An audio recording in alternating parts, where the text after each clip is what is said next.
টুকিমা, আমি বাজারে সবজি কিনতে যাচ্ছি, তুই বাড়িতে সাবধানে থাকিস কেমন? আমি সবজি নিয়ে এসে তারপর রান্না চাপাবো। ও মা, বাড়িতে একা একা থাকতে আমার তো একদম ভালো লাগে না। আমিও তোমার সাথে বাজারে যেতে চাই মা, নিয়ে চলো না আমাকে। ও মা। আচ্ছা ঠিক আছে, চল তবে। টুনি আর টুকি বাজারের দিকে উড়তে থাকে। বাজারে ঢুকেই ওরা মামে একটি পুতুলের দোকানের সামন দিয়ে যাচ্ছিল। পুতুল দেখে টুকি বলে ওঠে, মা, ও মা, দেখো মা, কত সুন্দর সুন্দর পুতুল মা। ও মা, আমি একটা পুতুল নেব মা, আমাকে একটা পুতুল কিনে দাও না মা, আমি বাড়িতে অনেক মজা করে খেলবো। ও মা। টুকি, অত জেদ করিস না মা, আমার কাছে যে এখনো তো টাকা নেই। একে তো তোর বাবা মারা যাওয়ার পর একটা কাজও পাইনি, সংসারটা অনেক কষ্ট করে আমাকে চালাতে হচ্ছে। জেদ করিস না সোনা, চল এখান থেকে, আমি না হয় অন্যদিন তোকে পুতুল কিনে দেব। না না না, আমি আজকে পুতুল চাই মানে আমাকে আজকে পুতুল কিনে দিতে হবে। আমি আজকে পুতুল ছাড়া বাড়িতে যাব না মা। বাবাই ভালো ছিল, আমাকে একদম ভালোবাসো না তুমি। দাদা, একটা পুতুলের দাম কত করে? একটা পুতুলের দাম 100 টাকা করে। দাদা, আমরা অনেক গরিব, 100 টাকার কম রাখা যায় না? না না, কম রাখা যাবে না। তুই গরিব তো আমি কি করব? হ্যাঁ, তুই চলে গেলে আমার আরো অনেক কাস্টমার আসবে। এখন সর এখান থেকে। আচ্ছা ঠিক আছে দাদা, এই নাও টাকা, আর একটা পুতুল দাও। ছোট্ট টুকি পুতুল পেয়ে অনেক খুশি ছিল। তারপর ওরা আবারও সামনের দিকে এগোতে থাকে। কিছু দূর যেতেই কবুতর তার দোকানে গাজরের হালুয়া বিক্রি করছিল। এসো এসো, খেয়ে যাও, মজা করে খেয়ে যাও গাজরের হালুয়া। যে একবার হালুয়া খাবে সে বারবার চাইবে। এসো এসো। মা, আমি গাজরের হালুয়া খাবো, আমাকে কিনে দাও। গাজরের হালুয়া খাওয়ালে আমি আর কিচ্ছু চাইবো না তোমার কাছে মা। ও মা, দাও না আমাকে গাজরের হালুয়া কিনে। টুকি মা, আমার কাছে সবজি কেনার জন্য আর মাত্র 50 টাকা আছে। আমি গাজর কিনে নিজের হাতে তোকে হালুয়া রান্না করে খাওয়াবো।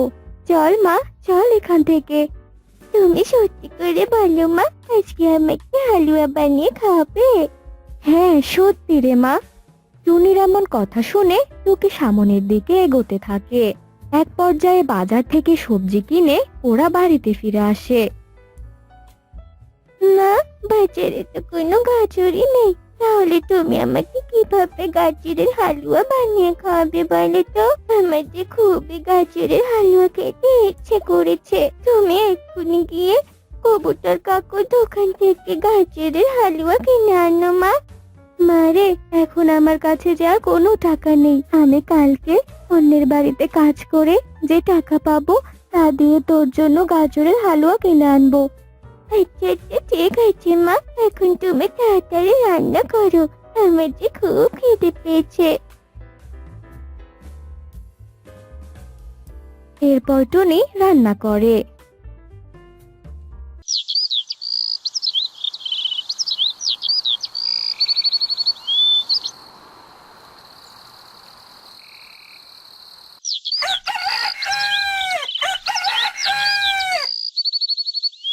পরের দিন সকালে টুনি কাজের জন্য বেরিয়ে পড়ে।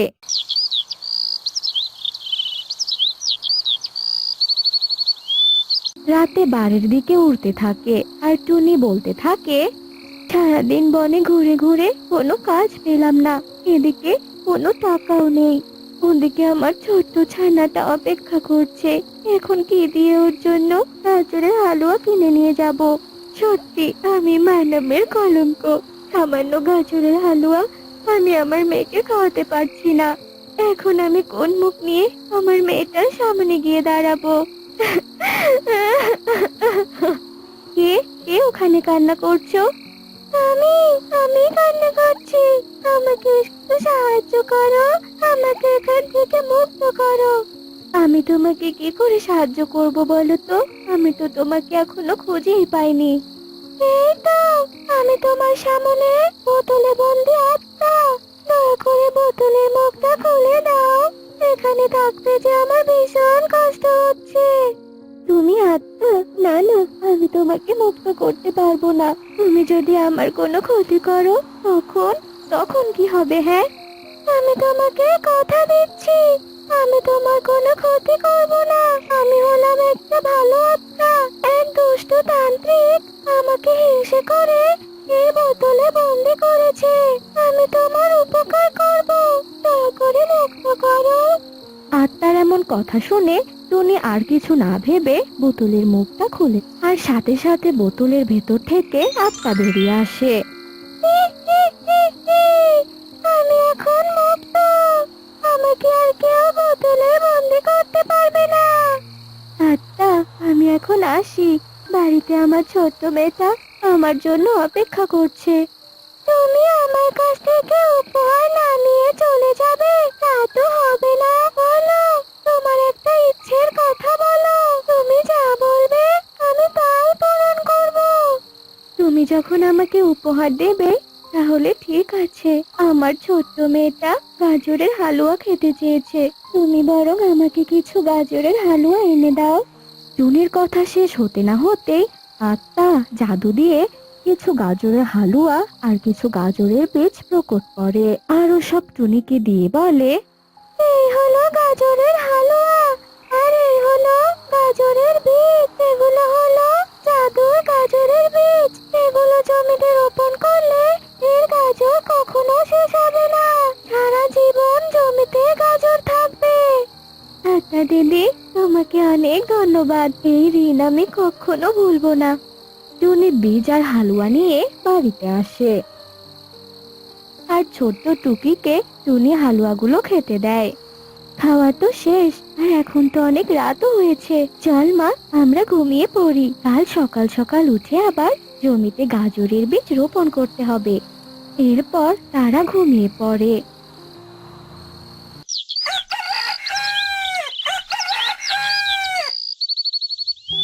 পরের দিন সকালে টুনি তার জমি চাষ করে তাতে আত্মার দেওয়া গাজরের বীজগুলো রোপণ করে। এভাবেই কয়েকদিন কেটে যায়। এক পর্যায়ে গাজরগুলো বড় হয়, আর টুনি টুকিকে বলতে থাকে, মা, বাড়ি থেকে ঝুড়ি নিয়ে আয়। আজকে গাজরগুলো তুলে বাজারে বিক্রি করতে নিয়ে যাব।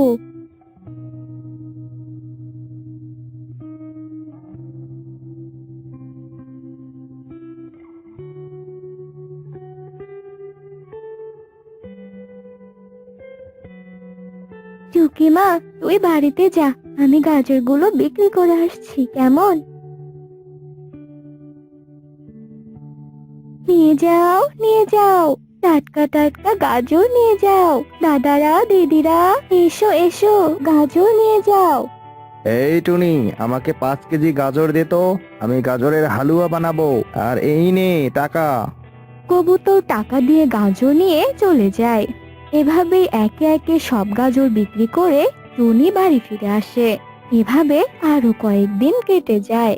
টুনি তার গাজর বিক্রি করে অনেক ধনী হয়। টুনির এমন উন্নতি দেখে যজ্ঞ কাক আর কণিকা কাকের অনেক হিংসে হয়।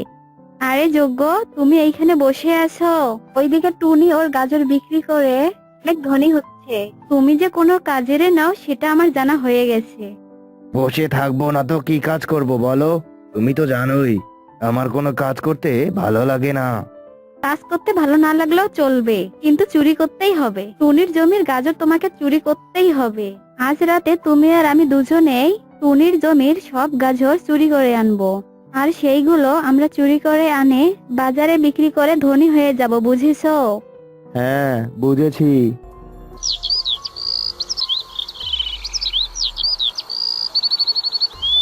রাতের বেলা যজ্ঞ আর কণিকা ওদের বুদ্ধিমতো টুনির জমিতে চুপি চুপি গাজর তুলতে আসে। যজ্ঞ আর কণিকা যে জায়গা থেকে গাজর তোলে সেই জায়গায় আরো নতুন গাজর জন্ম নিতে থাকে। এটা দেখে যজ্ঞ কণিকা অবাক হয়ে যায়। কণিকা, এ কি হচ্ছে? একটা গাজর তুলতেই এখানে 2টা গাজর জন্ম নিচ্ছে। এই গাজরের জমি আবার কোনো ভুতুড়ে জমি নয় তো? ভূত বলতে কিছু নেই, এত কথা না বলে তাড়াতাড়ি গাজর তুলতে শুরু করো। জন্য এখানে এসেছিস? দাঁড়া, তোদের দেখাচ্ছি মজা। যোগ্য, সত্যি এটা ভোতর জমি। আজকে চাইলে চলো পালাই, আর কখনো এইদিকে তাকাবো না। ওরে বাবা রে! ওরা ভয়ে ছুটতে পালিয়ে যায়।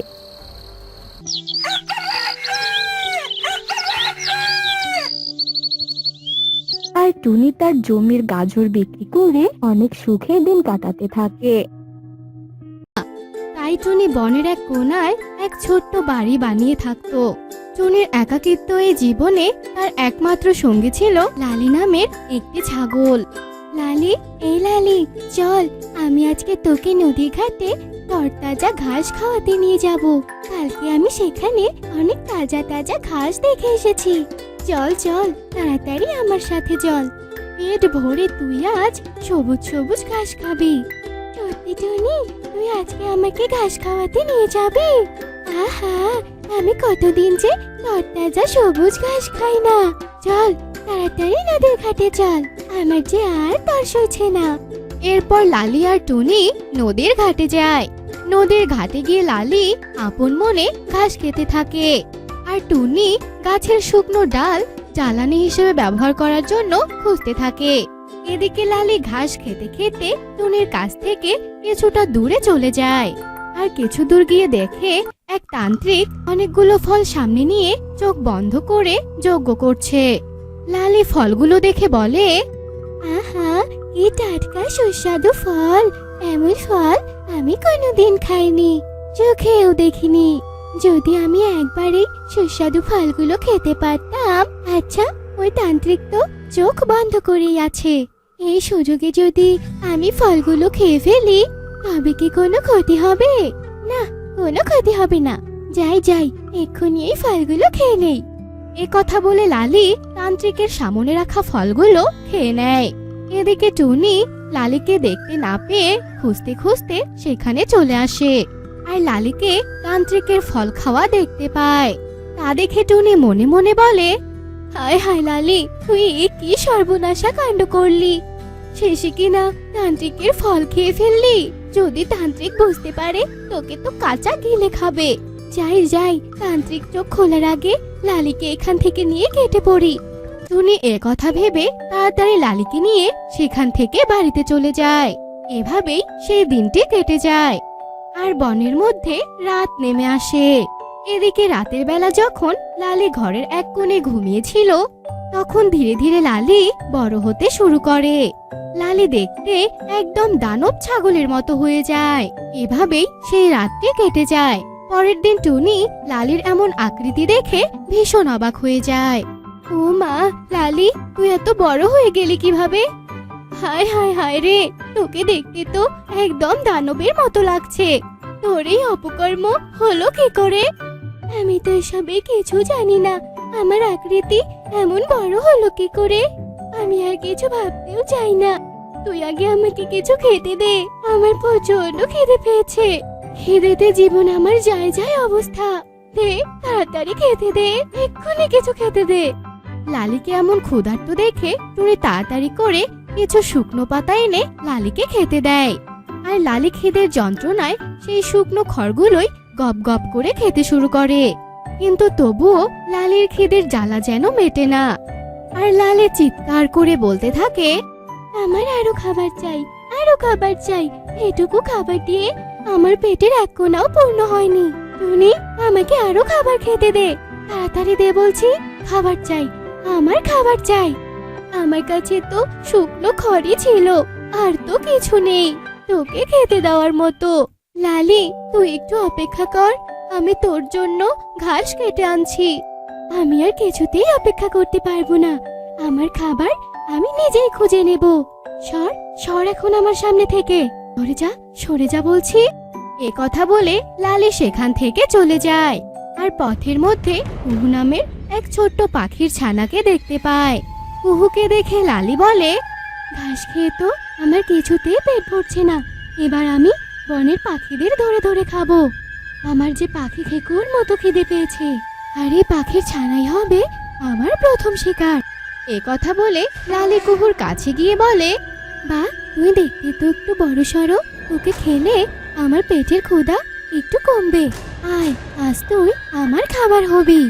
লালির মুখে এমন কথা শুনে কুহু ভীষণ ভয় পেয়ে যায় আর বলে, এসব তুমি কি বলছো? তুমি আমাকে কেন খাবে? ছেড়ে দাও আমাকে, আমাকে খেও না। বাঁচাও, এই ছাগল আমাকে খেয়ে ফেললো। কে কোথায় আছো? বাঁচাও আমাকে, বাঁচাও। কুহু একথা বলতে বলতেই লালি কুহুকে গিলে খায়। এভাবে লালি বনের অনেক পাখিদের ধরে ধরে খেতে থাকে। এদিকে বনের সবাই লালের এমন দানবীয় আচরণ দেখে অনেকেই ভয় পেয়ে যায়। লালির এমন পাখি ধরে খাওয়ার কথা টুনি জেনে যায় আর টুনি সব শুনে মনে মনে বলে, না, লালিকে তো আর এভাবে সুযোগ দেওয়া যাবে না। আমাকেই লালির এমন দানবীয় আচরণ থেকে আবার আগের আচরণে ফিরে আনতে কিছু একটা করতে হবে। তা না হলে তো বনের সব পাখিদেরকে লালি খেয়ে ফেলবে। আমি আজই যাব ওই তান্ত্রিকের কাছে, যে তান্ত্রিকের ফল খেয়ে লালির এই অবস্থা হয়েছে। এই কথা বলে টুনি ওই তান্ত্রিকের খোঁজে বেরিয়ে পড়ে আর খুঁজতে খুঁজতে টুনি তান্ত্রিকের দেখা পেয়ে যায়। টুনি তান্ত্রিককে দেখে বলে, তান্ত্রিক বাবা, আপনি আমাকে সাহায্য করুন। আপনিই পারবেন আমার লালিকে সুস্থ করতে। বড় বিপদে পড়ে আমি যে আপনার কাছে এসেছি, সাহায্য করুন আমাকে তান্ত্রিক বাবা। কি হয়েছে বল, তুই কেন আমার কাছে ছুটে এসেছিস? কি দরকার বল তাড়াতাড়ি, আমি তোকে অবশ্যই সাহায্য করব। তান্ত্রিকের এমন কথা শুনে টুনি সব কথা তান্ত্রিককে খুলে বলে। এরপর সব শুনে তান্ত্রিক বলে, ও তাহলে ওই ফল তোর ছাগলই খেয়েছে? ওই ফল ছিল আমার শক্তি বৃদ্ধি করার ফল, আর তোর ছাগল যেহেতু ওই ফল খেয়েছে তাই সেই ফলের গুণ তোর ছাগলের উপর পড়েছে। কিন্তু তুই কোনো চিন্তা করিস না, আমি তোকে এক শিশি জাদুই তরল দেব।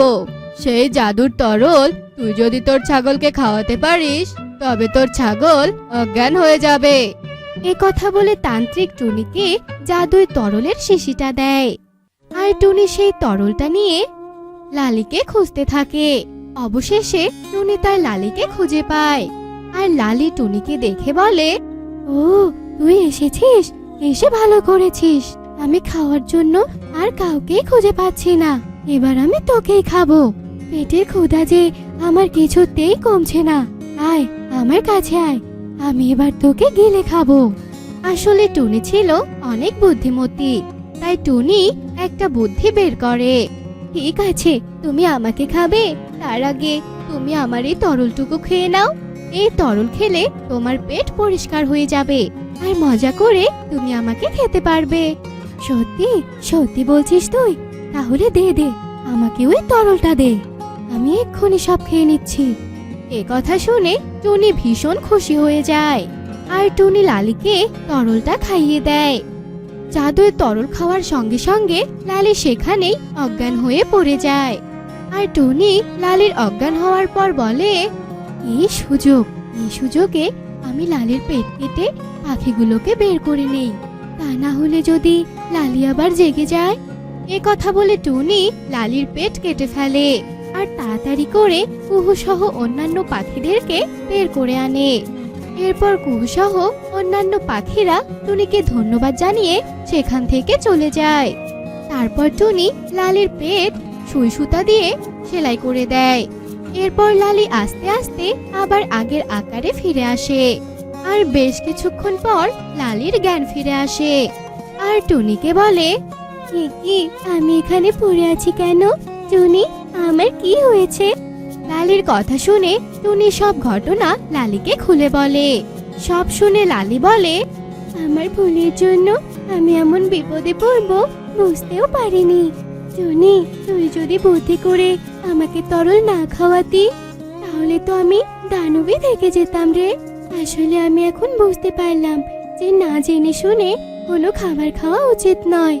এরপর লালি তার ভুলের জন্য অনুশোচনা করে আর টুনির সাথে বাড়িতে ফিরে যায়।